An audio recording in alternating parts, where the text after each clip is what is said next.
नमस्कार। राष्ट्रभाषा समाचार बराक वार्ता में आप सभी का स्वागत है। मैं हूं चंद्र कुमार ग्वाला। आइए शुरुआत करते हैं खबरों की और सबसे पहले नजर आज के प्रमुख सुर्खियों पर।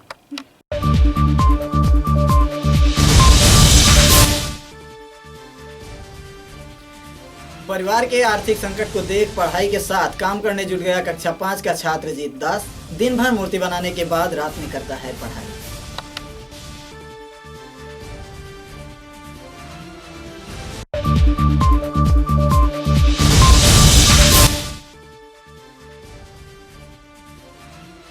प्रेस क्लब में उन्मोचन किया गया अपबीट पुस्तक। उपस्थित थे कई विशिष्ट व्यक्तित्व।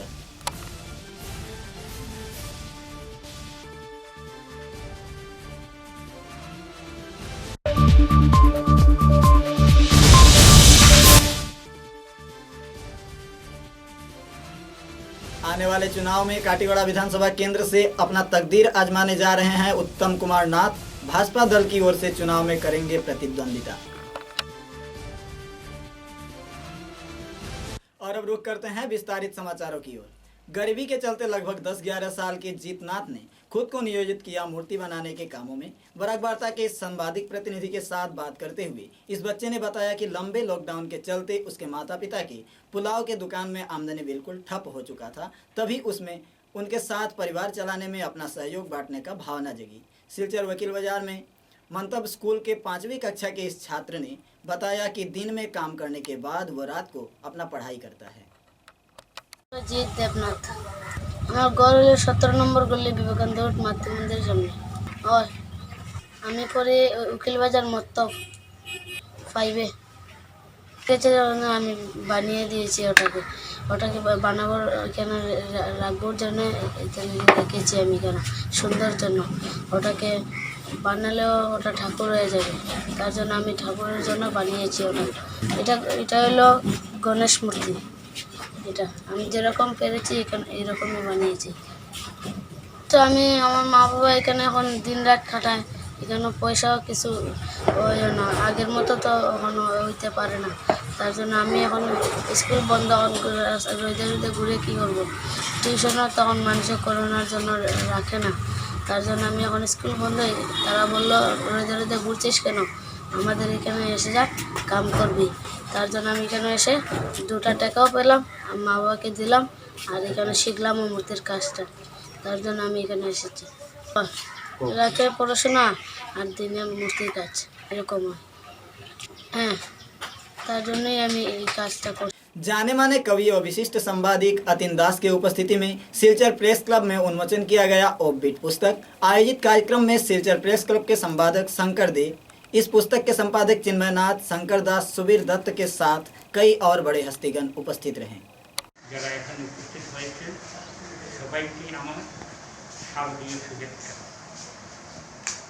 আজকে সত্যিকার অর্থে আমাদের দিনে একটু আনন্দের মুহূর্ত, কারণ একটা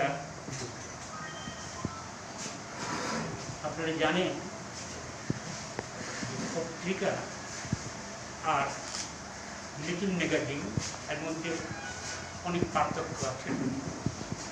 লিটিল ম্যাগাজিন প্রকাশিত হয় মূলত সাহিত্যকে কেন্দ্র করে, এবং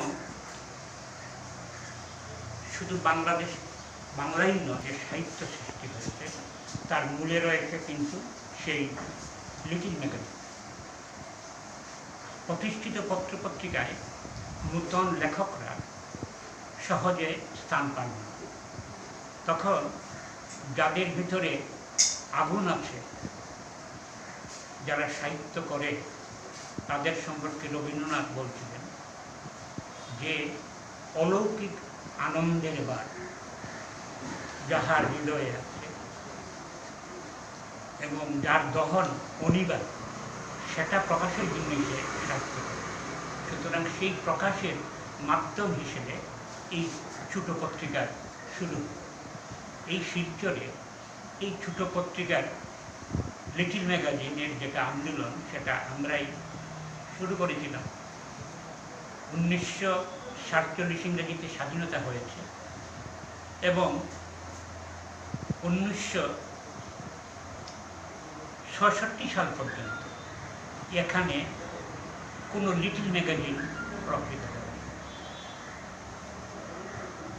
একমাত্র পত্রিকা একটা সংখ্যায় বেরিয়েছিল অরণ্য পুষ্প নাম দিয়ে, এবং সেটা বের করেছিলেন আমাদের অতি প্রিয়জন शक्तिपद ब्रह्मचारी। काठीगोड़ा विधानसभा केंद्र के उन्नयन तथा समस्या के समाधान हेतु आम जनता के प्रयास के चलते इलाके के जाने माने समाजसेवी उत्तम कुमार नाथ काठीगोड़ा विधानसभा चुनाव में भाजपा दल के ओर से अपना तकदीर आजमा रहे हैं। काठीगोड़ा क्षेत्र के राजमार्ग के संस्कार, पेयजल परिसेवा के परेशानी तथा बाढ़ प्रभावित क्षेत्रों के लोगों के सहयोग किए जाने के उद्देश्य को सामने रख समाजसेवी उत्तम कुमार नाथ पिछले 11 सालों से समाज सेवा में जुड़े हुए हैं। आम जनता के मांग पर स्थानीय उम्मीदवार के रूप में भाजपा दल की ओर से उनका टिकट लगभग निश्चित है। काठीगोड़ा विधानसभा केंद्र के इस मुद्दे को लेकर वार्ता के साथ बातचीत के दौरान उन्होंने कई तथ्य उजागर किए। नमस्कार, আমরা কথা বলছি কাঠিগোড়া তথা এতদ অঞ্চলের বিশিষ্ট সমাজসেবী উত্তম কুমার নাথ মহোদয়ের সঙ্গে। আজ আমাদের সঙ্গে উনি রয়েছেন আমাদের পরিক্রমা অনুষ্ঠানে।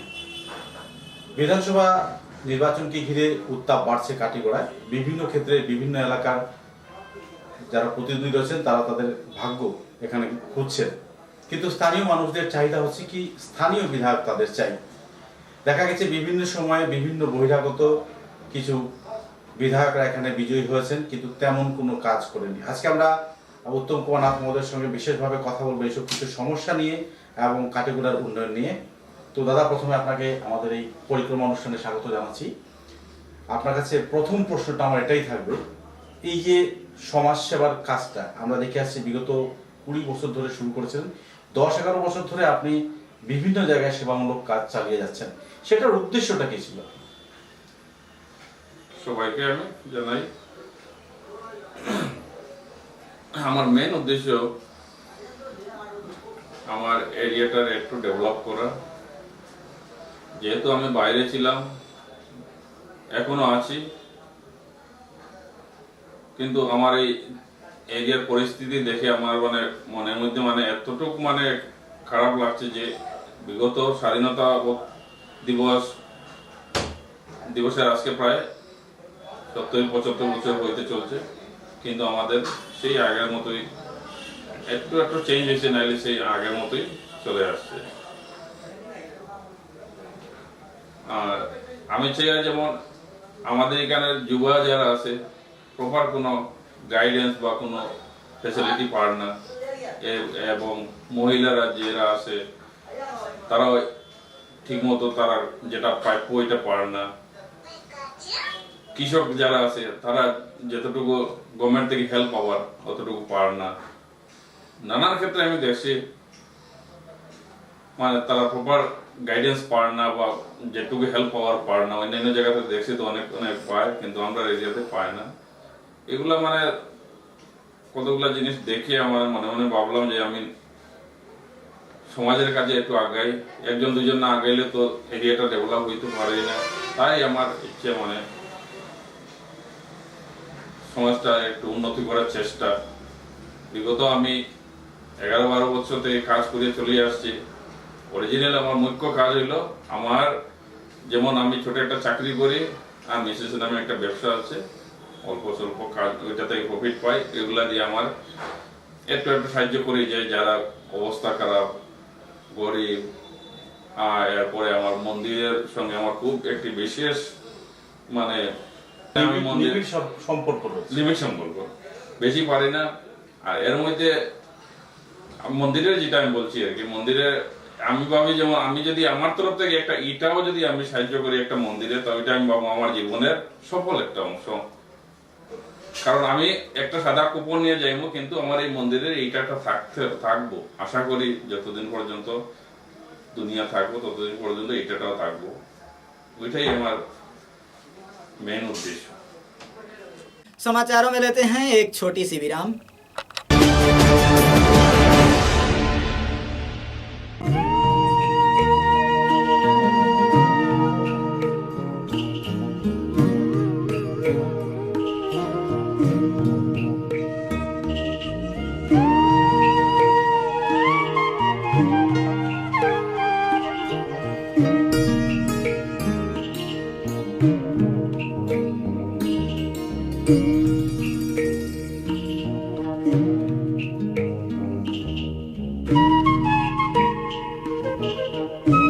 समाचारों के अगले चरण में असम गण परिषद के 36वां प्रतिष्ठा दिवस के अवसर पर कछार जिले की उधारबंद विधानसभा केंद्र में आयोजित हुआ कार्यक्रम। इस दिन सुबह 9 बजे सभापति लियाकत अली लश्कर अपने हाथों से दल के झंडा फहराते हुए कार्यक्रम का शुरुआत किए।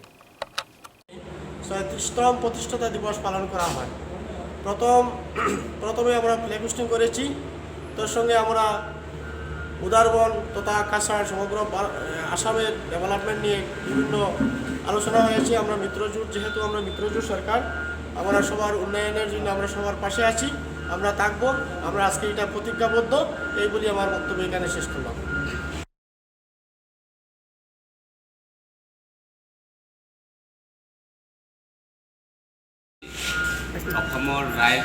অসমৰ ৰাজ্যৰ ভিতৰত গোটেই অসমৰ ভিতৰত আমাৰ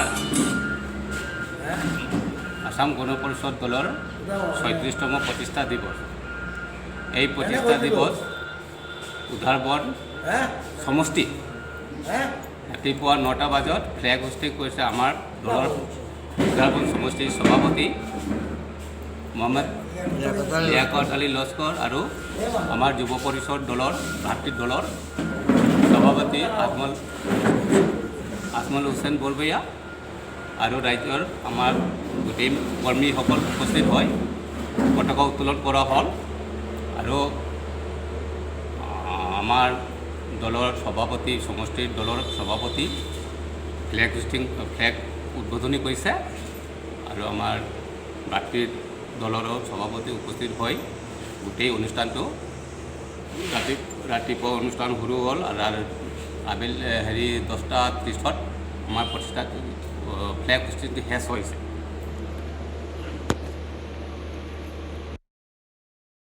करीमगंज जिले के कालीगंज में रह रहे एकमात्र आचार्य परिवार मूर्ति बनाकर अपना गुजर बसर कर रहा है, लेकिन इस साल कोरोना संकट के चलते माहौल कुछ और ही है। पिछले सालों के तुलना में इस साल पूजा की मात्रा बहुत कम होने के कारण उनके आमदनी बंद हो पड़ा है। इसलिए उस परिवार के लोगों ने सरकार से आर्थिक सहायता का मांग की है।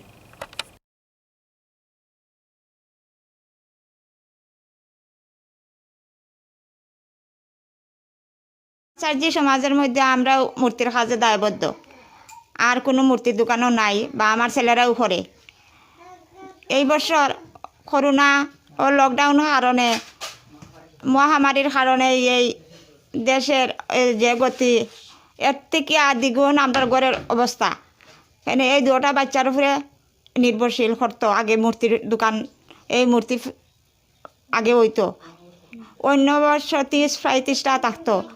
এই বছরে তো কোনো ছোট্ট সরকারের ছোট্ট মূর্তি দেওয়ার লাগিয়া কইছে, তে 5 ফুটের উপরে বেশি নাই। আর 5 ফুট হইলেও এখন করোনা মহামারীয়ে মূর্তিও দাম কম। এই আমার পরিবারের মধ্যে চলাফেরা খুব সংকট হইয়া দাঁড়াইছে। আর্থিক অবস্থাও খুব খারাপ, যে তেল আনলে মরিচ আনেন না, মরিচ আনলে ডাইল আনতে পারেন না, এই ধরনের চলের। আর আমি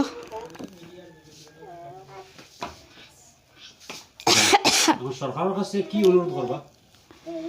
সরকারের কাছে আমি অনুরোধ করি যে মৃৎ শিল্পী উপরে আমরা একটু যদি দয়া করুন, তে একটু জীবনে শান্তি পাইলাম। এটাও আপনার কাছে অনুরোধ জানাইলাম। দুর্গা পূজার মূর্তি টাকা দিয়ে আমরা একটুক করে আমরা খাইয়া সমস্ত বছর আমরা যাই। এবার এখন কেউ চালানি পড়ছে দেয়, আর পরিবর্তে যে বছর যাইব কীরকম, এটা আমরা টেনশন উপরে পড়ছি, বুঝছেন। অবস্থা কি? পূজা তো আর 7 দিন আছে, কেনাকাটা হয়েছে নি? আমার অবস্থা একবারে কাহি। আপনার নাম কিতা? হেমেন্দ্র হাসান। কিতা অবস্থা কাহিল? কেমনে কোনছে? রুজি রোজগার নাই, সব দিকে গড় জোর দেখা নাই। বাচ্চা কাচ্চা কয়জন পরিবারের সদস্য? বাচ্চা কাচ্চা নাই, ওনার 2জনই। অবস্থা খারাপ। তো করোনায় নিয়ে আরো জাহান্নামে পাঠাই দিছে। যেদিকে তুই আর রুজি রোজগার করতাম, তাও বন্ধ হয়ে গেছে। আর গাছে চাও নাই, ডাইলারে লবণ নাই, এটা অ্যাকচুয়ালি সত্যি কথা। অনুরোধ এখন করতাম, অনুরোধ লাইন ফেলে তো করতাম একটা অনুরোধ। যদি আপনারাও সবের যোগদান দিয়া যদি গরিবটারে বাঁচাইতে চান, এছাড়া আমার কোনো ভয় নাই। 14 अक्टूबर बुधवार को असम गण परिषद दल की 36वां प्रतिष्ठा दिवस राज्य के हर एक विधानसभा केंद्र में धूमधाम के साथ मनाया गया। इस अवसर पर आयोजित सिलचर ट्रंक रोड स्थित दल के कार्यालय गृह में कार्यक्रम का शुभारंभ किया गया संपादक सत्यव्रत कलिता के हाथों से। আজকে মানে 14 অক্টোবর আজকে সেই দিন, আজকের দিনে এই অসম গণ পরিষদ প্রতিষ্ঠিত দিবস। আর ওই সেই দিনে গোলাঘাট ডিস্ট্রিক্টে অসম গণ পরিষদ সংগঠনটা হয়েছে। তাও তখন 1985 ইংরেজিতে সমস্ত আসামের যেটা সংগঠন ছিল, যেমন আসুর থেকে অসম জাতীয়তাবাদী যুব পরিষদ, অল আসাম স্টুডেন্ট ইউনিয়ন, আরও অনেক সংগঠন মিলে অসম গণ পরিষদ সংগঠন হয়েছিল। এর মধ্যে বরাকবেলির থেকে বরাকবেলি ইন্ডিজিনিয়াস পিপুল কনভেনশন, সেই একটা অরাজনৈতিক দল, সেই দল ওই সময়ে 1985 ইংরেজিতে গোলাঘাটে সেই দলটা অসম গণ পরিষদে সংগঠনে যোগদান করে তখন একটা সংগঠন হয়েছিল। আজকে সেই দিনে আজকে 36 বছর হয়ে গেছে আজকে অসম গণ পরিষদের। আর আজকে এই দিনটার আজকের দিনে এটা আমরা প্রতিষ্ঠিত দিবস হিসাবে পালন করি। আজকে হচ্ছে 37তম প্রাতিষ্ঠানিক প্রতিষ্ঠা দিবস।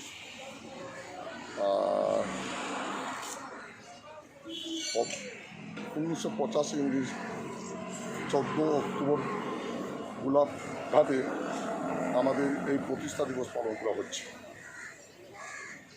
আর আজকে সমস্ত অসমে প্রত্যেক বিধানসভা এই প্রতিষ্ঠা দিবস পালন করতেছে। আজকে এইখানে একটু করে আমাদের দলের সাধারণ সম্পাদক এবং বিধায়ক দলের কনভেনার সত্যব্রত কলিতা উনি এসে যাবেন। सोनाई विधानसभा केंद्र के सीलडुबी में आयोजित एक संवाद मेल में यूडीएफ कार्यकर्ताओं ने भूतपूर्व विधायक इनामुल हक के दल विरोधी गतिविधियों को कड़ी निंदा किया। इस दिन के कार्यक्रम में सोनाई यूडीएफ सभापति खलील हसन लश्कर, शरीफुद्दीन लश्कर, मासूम बड़ भैया सहित दल के और कई वरिष्ठ कार्यकर्तागण उपस्थित थे। এআইডিএফের প্রার্থী হওয়া সম্ভাবনা প্রবল, সেই হিসাবে সোনাই বিধানসভার আসনটিতে এআইডিএফের প্রার্থী থাকা প্রায় নিশ্চিত। আমরা একটা কথা পরিষ্কার করে বলতে চাই, এখন পর্যন্ত কংগ্রেস এবং ইউডিএফের জোট এটা প্রায় ঘোষণা করা হয়েছে। এই হিসাবে যদি জোট হয় তবে জোটে নিয়মাবলী শর্তাবলী সেটার মর্যাদা রক্ষা করা প্রত্যেকের কর্তব্য।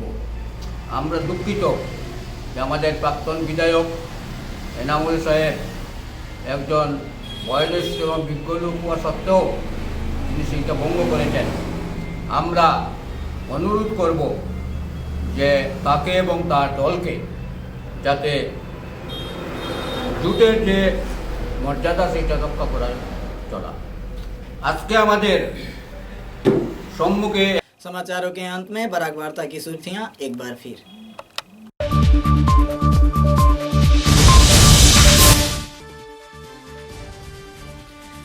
परिवार के आर्थिक संकट को देख पढ़ाई के साथ काम करने जुट गया कक्षा 5 का छात्र जीत दास। दिन भर मूर्ति बनाने के बाद रात में करता है पढ़ाई।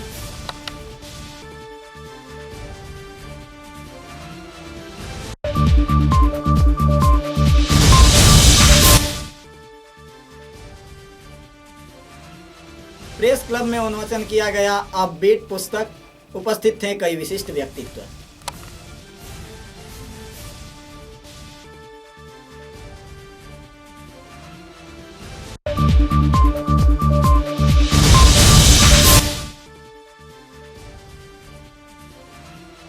आने वाले चुनाव में काटीगोड़ा विधानसभा केंद्र से अपना तकदीर आजमाने जा रहे हैं उत्तम कुमार नाथ। भाजपा दल की ओर से चुनाव में करेंगे प्रतिद्वंदिता।